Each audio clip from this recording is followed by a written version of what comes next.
Então, hoje eu quero falar de uma coisa muito perigosa e interessante, que são dogmas, que são as crenças e as convicções. Tudo isso são coisas que nos atrasam, porque recebemos mensagem, acreditamos nela como se fosse algo extremamente verdadeiro e não questionamos. E vivemos a vida entendendo que isso é uma verdade. Então, por exemplo, você dizer que a vida é assim mesmo, que as pessoas que você tem, por exemplo, nunca vai poder ser diferente. Então, se você é uma pessoa que gostaria de ter um corpo mais fino e você acha que não, já tentou de tudo, então você fala, eu nunca vou conseguir. É uma pessoa que tem uma doença, os médicos disseram que isso é assim. Então, não questiona. E esse fato de não questionarmos é o que nos impede de chegar a lugares e, inclusive, a situações na vida muito melhores do que a gente vive hoje.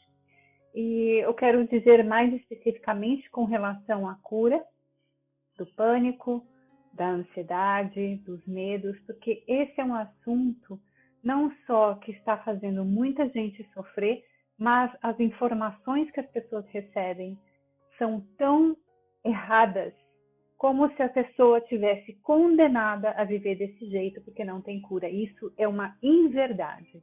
É uma inverdade absurda que eu ouço muito de profissionais. Isso é tão dolorido porque não é possível que as pessoas precisam viver mantidas por remédios e mantidas por profissionais. Você pode ter um recurso, sim, se você abrir a sua mente para ver que existe outras possibilidades. A sua mente mente e a sua natureza cura. Então, isso é um assunto que eu gosto de falar porque eu passei por isso. Um dia eu vou contar minha história e como que eu cheguei até aqui.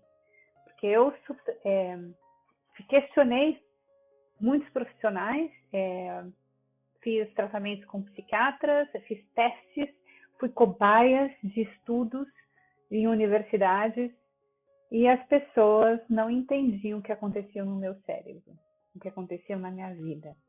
Então eu fiz uma jornada muito longa para chegar até aqui e descobrir que realmente a natureza nos cura.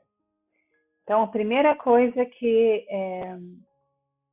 gosto de comentar e quero provocar é um convite de provocação para você entender que você pensa realmente é uma verdade? Que você acredita realmente é uma absolutamente verdade? Então, por exemplo, se você acha que você tem uma doença ou você realmente sofre de vamos falar de ataque de pânico ou crise de ansiedade. Se você tem um ataque de pânico e você já ouviu dizer que você precisa de remédio a vida inteira porque isso não tem cura. Isso é uma verdade absoluta? Você tem que se questionar. Porque as pessoas que falam isso, elas não sabem que isso é uma verdade. Elas entendem, elas estudam, mas elas não experienciam. Então você só sabe se é verdade com quem já experienciou, com quem já saiu dessa e com quem já teve sucesso a respeito. Você já pesquisou a respeito? Você conhece todas as possibilidades? Provavelmente não, porque se você conhecesse, você não estaria nesse lugar. Então a primeira questão é um convite para você se questionar. Eu conheço toda a verdade? Isso é realmente uma verdade? Eu já pesquisei em todos os lugares do mundo e a informação é essa. A segunda coisa é você se questionar. Do que eu tenho medo? Eu tenho medo de sair dessa condição? Eu consigo me imaginar de uma outra forma? Se você não consegue, já é o primeiro passo, porque é um passo que você tem campo para explorar. Porque nós conseguimos sair de qualquer situação a partir do momento que nós imaginamos em outra situação. Então, isso é uma provocação da mente, porque o ego, ele vai colocar você em paredes para você não se mover, para você ficar no mesmo lugar. sempre, isso é um padrão, isso é como funciona. Falamos dos traumas e o que o cérebro faz. Ele já acionou, já imprimiu em você que tudo aquilo que você viveu, ele consiste como uma verdade. E isso não é uma verdade. Foi uma verdade no momento que você teve uma experiência, mas isso ele deixa de ser verdade a partir do momento que foi passado. O passado não é mais uma verdade. Então precisamos nos questionar. Esse é um convite para se questionar. O que eu ouço é sobre a minha impressão, é o meu sentimento, é o que eu coloquei como uma identificação, eu me identifiquei como isso aqui, ou é uma absoluta verdade? Será que Deus, o divino, ele olhou para mim e falou, eu vou ferrar com ela? Eu vou ferrar com ele? Eu acredito que não. Então precisamos nos questionar o que sabemos, o que entendemos, o que aprendemos até aqui não vai levar a gente onde a gente precisa chegar. O conhecimento, a memória, muitas vezes ele não serve mais, ele deixa de servir quando você precisa avançar. A vida é movimento, sempre. Ou você tem um movimento de evolução, ou você tem um movimento de regressão. Você nunca fica parado. Estagnação não existe. A vida gira. Então, se questiona. Onde eu estou? Com toda a informação que eu tenho, vai me levar para onde eu preciso ir ou para onde eu quero ir? Vai me tirar dessa condição? Se sim, ótimo. Se não, você vai precisar procurar algo diferente. Nós só conseguimos evoluir se tivermos informações diferentes daquilo que já sabemos. Por quê? Porque a vida é uma constante. A vida é movimento. Precisamos sair desse lugar para ir para outro lugar. Precisamos decidir. E quando a gente decide que queremos mudar, que queremos dar um passo para frente, que queremos evoluir, tudo vai mover para que as coisas aconteçam ao seu favor. Você vai encontrar pessoas, você vai encontrar informações, estudos, você vai encontrar oportunidades, tudo vai acontecer para que você realmente consiga aquilo que você precisa. Eu vou ler uma coisa muito interessante de Goethe, que ele fala: enquanto não há compromisso, há hesitação. Ou seja, a partir do momento que você não diz eu vou, não importa o que aconteça, eu vou cuidar de mim. Você não coloca isso em primeiro lugar, você está fadado a recuar. E recuar significa ficar no mesmo lugar. Então, Goethe diz: enquanto não há compromisso, há hesitação.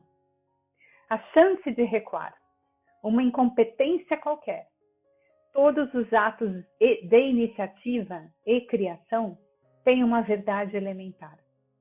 Ignorá-la mata incontáveis ideias e incontáveis planos. No momento em que a pessoa realmente assume um compromisso, a providência também se põe em movimento. Todos os tipos de coisas acontecem para ajudar a pessoa, coisas que nunca teria acontecido de outra forma. Toda uma corrente de eventos resulta da decisão, gerando em seu favor todos os tipos de encontros e incidentes imprevistos e ajuda material, que ninguém sonharia que pudesse estar em seu caminho. Seja o que for que você faça ou sonhe em fazer, comece. A audácia tem força, poder e magia. Comece agora.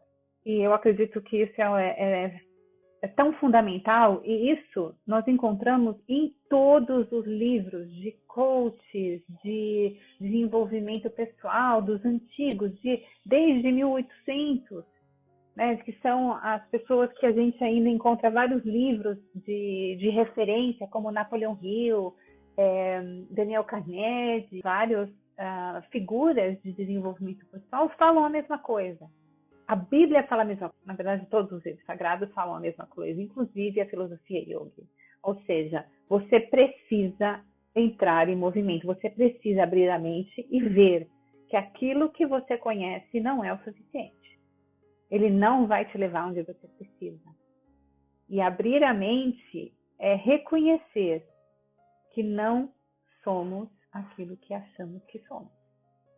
Que não somos o ego. Porque o ego, a mente, o que a mente diz, não condiz com a nossa realidade. Porque a nossa realidade é calma, é tranquilidade, é abundância, é serenidade.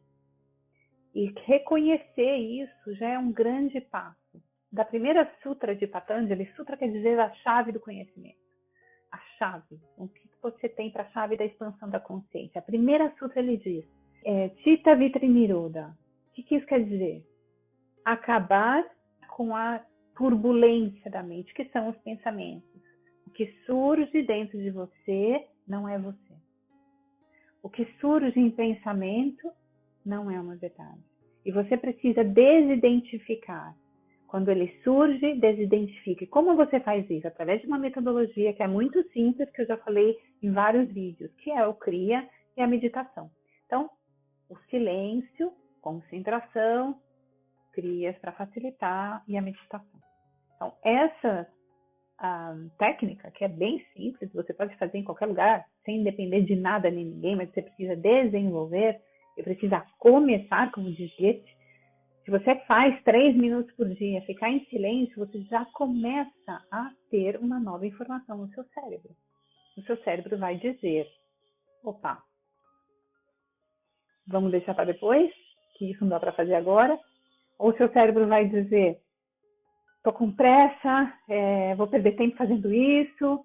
Mas a partir do momento que você decide, você diz, não importa o que aconteça, eu vou começar diferente.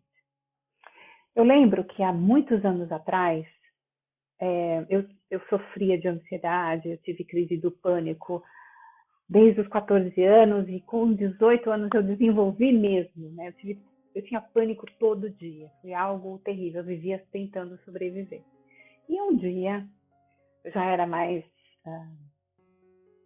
velha, eu fazia tratamento, né? Tinha aquela coisa toda do tradicional, mas eu percebi que eu estava extremamente doente, que nada daquilo havia me salvado e nem mudado a minha vida. O remédio ele me deixava, vamos dizer, sem emoção. Então, até o momento que eu perdi a referência, eu não sabia mais o que era o que de emoção. Enfim, eu estava numa situação que eu estava dirigindo, de repente eu abri a porta. E eu caí em mim e falei, tô doente. Eu não tô doente, eu tô extremamente doente. A minha ansiedade era tanta que eu pensava em chegar em casa, ao fato de pensar, dirigindo, que eu estava chegando em casa, eu abri a porta para sair do carro, porque a pressa era tanta que eu tô doente. Nesse momento, eu decidi. Falei, chega, eu vou descobrir como eu posso sair dessa sem nada mais dessas besteiras. Não é possível que um ser humano precise viver desse jeito. Então, o que eu fiz? Minha primeira tentativa, que começou a dar muito certo, foi o seguinte. Eu estava saindo de casa todos os dias, sempre na pressa, sempre na correria para trabalhar. Então eu falei, para. Não importa o que acontecer, não importa se eu chegar atrasado, eu vou parar. 5 minutos. Eu vou ficar quieta. Eu vou fechar meus olhos. Meu coração estava sempre aqui, né? Dentro da garganta. Eu vou fechar meus olhos. E eu vou ficar.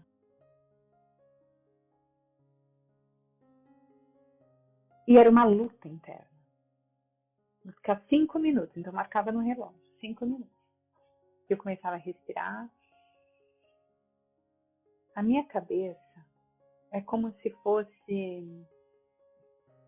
como se eu tivesse cavalos desgovernados dentro da minha cabeça. Mas eu falava, não importa o que acontecer. Eu vou ficar aqui 5 minutos. Passava 5 minutos, eu estava muito mais tranquila. E eu comecei a fazer isso todos os dias. Até que eu não precisei fazer mais nesse momento, porque eu já acordava diferente, E eu comecei a implementar isso na minha vida todos os dias. Então, antes de sair da cama, eu sentava e fazia esse exercício. 5 minutos, 10 minutos, até que chegou meia hora, até que chegou uma hora. Aí eu comecei a levantar antes para ficar nesse silêncio. E o silêncio, ele foi me abrindo portas. Até que um dia eu consegui me livrar, realmente eu consegui me livrar não, né? Fui guiada, acredito que a intuição, eu fui desenvolvendo uma intuição muito forte. E a partir desse momento, eu comecei a reconstruir a minha vida. Semana passada eu falei dos traumas e do que ele gera, né? Do impacto que os traumas têm no nosso corpo, na nossa alma, nos nossos chakras, que são os vórtices que faz essa conexão entre como nós vivemos, né, dentro do contexto da vida, e como que essa interação, então, os traumas, eles têm um impacto muito forte. Ele pode ser, o trauma, ele pode ser qualquer tipo de mensagem que a pessoa recebe de uma forma que impacta emocionalmente a vida dela. E isso ela vai carregar para sempre, até que olhe para isso e cure. Pode ser uma palavra, pode ser um gesto, pode ser um ataque, pode ser um acidente, pode ser qualquer coisa que interfira na natureza da pessoa. E para ela poder se curar, ela tem que voltar nessa natureza e fazer o caminho inverso.